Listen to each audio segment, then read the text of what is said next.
What is GDPR? For companies that are based outside Europe, it can seem like a complete mystery. So I'm just going to give you some basic information about GDPR so you understand what you might need to do if you need to comply. So GDPR stands for the General Data Protection Regulation. It's European-wide data protection legislation and also applies to the UK. So if you're working with information from somebody based in the EU or in the UK, then you have an obligation to comply with this legislation. GDPR implemented greater requirements over the security and transparency of how information is used.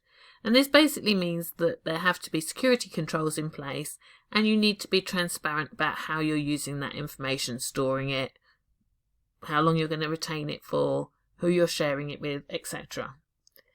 It applies to all organisations that hold personal information about an individual based within the EU.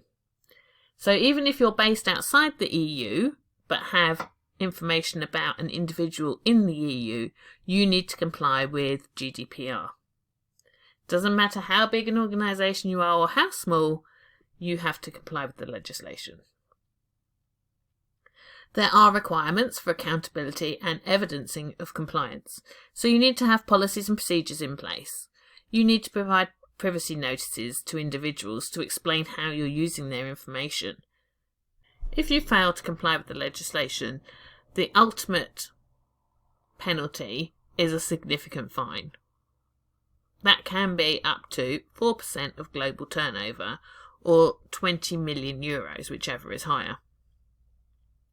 There are other penalties and the reputational damage that comes from non-compliance. If you've got any questions, just drop us an email